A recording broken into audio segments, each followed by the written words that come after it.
comme une envie de tout abandonner. Salut les guerriers. Dans ce podcast, on va parler du sentiment d'abandonner toute sa vie, comme l'impression d'avoir un gros poids sur nous. Il se peut que c'est un sentiment que tu as déjà eu l'occasion d'avoir. Je vois en général 3 situations où ça peut arriver. Il y en a certainement plus. J'entends souvent des mères célibataires dire ce genre de mots, car elles sentent justement le gros poids derrière leurs épaules et elles ont besoin de décompresser un peu pour justement un peu lâcher du lest. On peut voir aussi ça dans les couples, quand le couple est un peu tumultueux, l'un et l'autre a besoin de prendre l'air. Et je pense que aussi la chose arrive souvent pour les personnes par exemple qui commencent à entreprendre une nouvelle chose dans leur vie et qui subissent justement une défaite, et cette défaite les amène justement à s'interroger sur le projet. D'ailleurs, vraiment reste jusqu'à la fin. Je vais te donner des choses, des petits tips qui te feront comprendre ce qui est un véritable échec, et surtout des notions assez ancestrales du stoïcisme qui permettent, on va dire, de relativiser un peu. Et comme j'ai pu le dire, le principal chose qui amène justement à avoir ce sentiment de vouloir tout abandonner, c'est surtout l'impression d'être dans une sorte d'impasse, en fait, l'impression d'être bloqué dans une situation de vie qui nous pèse, comme si on avait un sac à dos sur le dos. Il y a une chose très intéressante en parlant du sac à dos, c'est le terme il faut. Le terme il faut. C'est vraiment une chose qui donne un grand poids sur notre dos, de dire à chaque fois il faut que je fasse ça, il faut que je fasse ça, de se mettre plusieurs il faut, et ça nous met une sorte de pression. C'est inconscient, mais à chaque fois que tu emploies ce terme dans ton inconscient, en fait, tu te donnes une grande responsabilité et un grand poids. Il y a bien sûr des responsabilités qu'il faut tenir. Néanmoins, on peut, surtout pour l'entrepreneuriat, je pense, au niveau de l'entrepreneuriat, on peut facilement justement s'imposer plusieurs choses qui nous amènent justement à être plus ou moins perdu sur notre projet, plus ou moins désordonné, vu qu'on n'a pas forcément de multiples bras. Le terme il faut justement nous amène justement à avoir une sorte de poids sous les épaules. Le plus grand leurre de vouloir tout abandonner, c'est vraiment le fait de vouloir tout balayer derrière nous et partir en voyage. C'est vraiment le plus grand leurre de ce sentiment d'abandon. Car bien souvent, lorsqu'on veut tout abandonner, on a l'impression qu'on souhaite simplement abandonner les autres, ou abandonner aussi le matériel, c'est-à-dire tout ce qui est matériel, une maison, une voiture, autre, et abandonner notre vie, quoi, comme si notre vie était juste un matériel.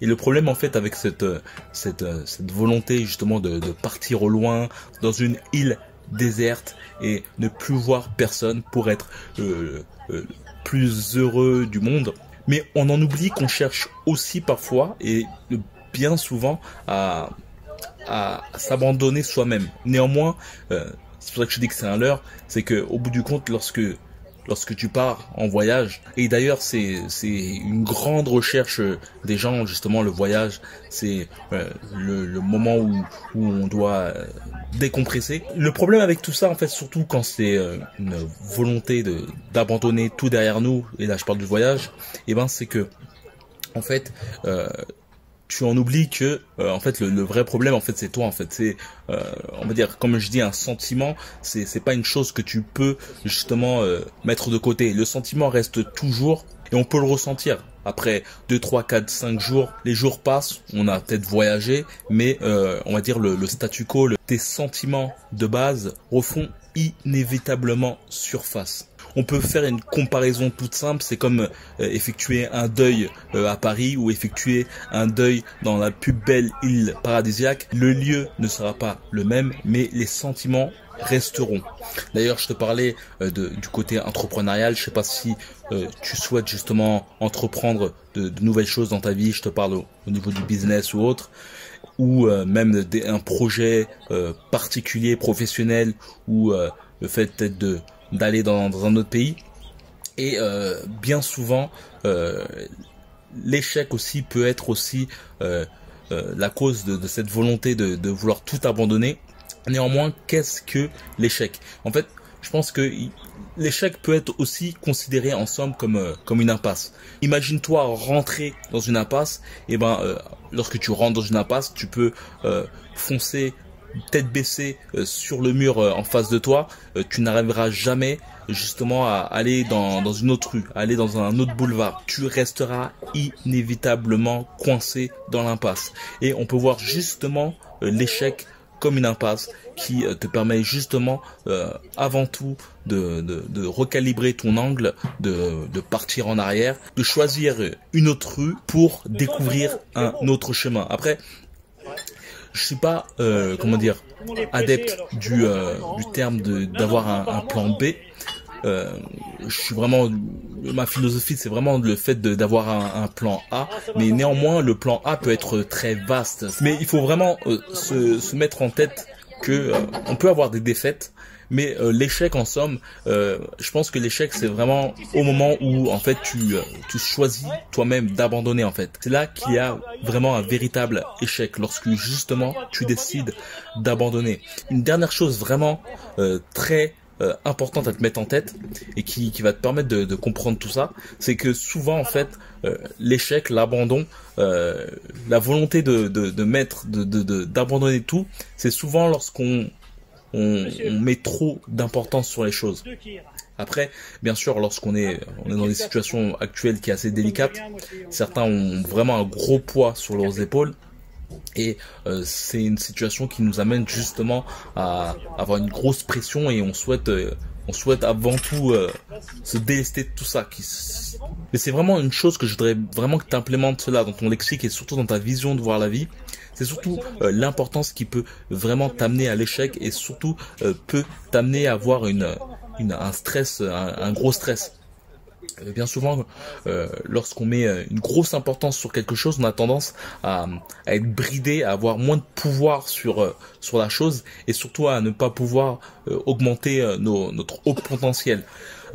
En fait, ça peut être aussi à double tranchant, mais on peut voir la comparaison toute simple avec le funambule. Imaginons que tu faisais le funambule, c'est-à-dire marcher sur une corde entre deux supports et que la distance entre toi et le sol était, on va dire, de 10 cm. Et ben, tu aurais une grande facilité justement à faire le va-et-vient entre ces deux supports. Mais imaginons que là, c'est la même situation avec la même distance, mais que cette fois-ci, tu l'effectuais avec une distance entre toi et le sol de 1 km. Et ben, je pense qu'il y aurait de grandes chances que ta pression serait plus grande. Et aussi, on peut le voir que lorsqu'on a une grande importance, comme je t'ai dit, ça brigue notre pouvoir. Et au niveau de la traversée justement de 1 km, tu peux t'apercevoir que même ton corps justement est attiré par le sol. C'est comme si l'importance attirait notre corps, notre mental justement vers le sol. Et on peut le voir avec par exemple le stress que tu peux avoir par exemple avant un combat, un gros combat. Si justement tu ne te focuses pas absolument sur la victoire, tu as tendance justement à penser toujours à la défaite, et lorsque tu te prends un coup, justement tu as facilement tendance et ton corps aussi a facilement tendance à se happer vers des pensées de défaite et donc à amener à être attiré justement par cela. Ce que je vais te faire comprendre dans tout ça, c'est que comparativement à la distance de 10 cm et à la distance de 1 km, et ben tu mets plus d'importance à pouvoir justement te sauver dans la deuxième situation et donc ton corps justement ressent justement cette importance et inconsciemment en fait il est attiré par le sol.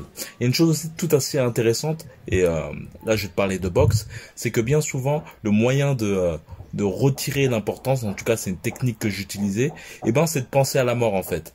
La chose en fait c'est te dire ce combat tu risques de mourir ou ce combat tu risques de perdre, mais d'être totalement décomplexé sur la chose, en étant néanmoins toujours motivé à gagner, mais cette soupape en fait, en te disant que tu vas mourir, en tout cas c'est vraiment une technique que j'employais lorsque je combattais. Je disais que j'allais mourir et en fait je disais que j'étais prêt à mourir aussi.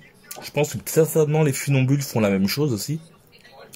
Et justement, cette soupape que tu te donnes à ton inconscient, il faut te dire, c'est vraiment puissant.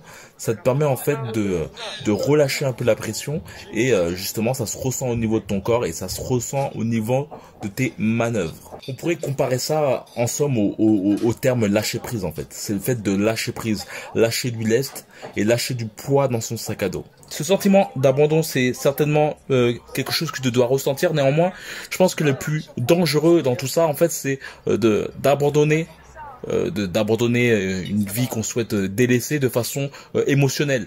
C'est vraiment l'une des choses les plus dangereuses, justement, c'est de croire que on peut justement abandonner une situation de façon courte et rapide, sans avoir de dégâts en fait. Et je parle vraiment de vouloir vraiment abandonner toute sa vie en fait, d'avoir une vie, de vouloir partir au loin. Et je pense que c'est certainement un fantasme dans le sens où, car certainement ce sentiment est certainement dû aux émotions et comme j'ai pu le dire auparavant, tes émotions en fait restent en fait. C'est un fantasme de croire que lorsqu'on partira au loin, ces émotions s'estampiront. En effet, quand la routine revient, les sentiments refont surface. Le schéma de pensée de départ refait surface. Donc n'hésite pas à me dire ce que tu en penses dans les commentaires, à liker aussi la vidéo, le podcast.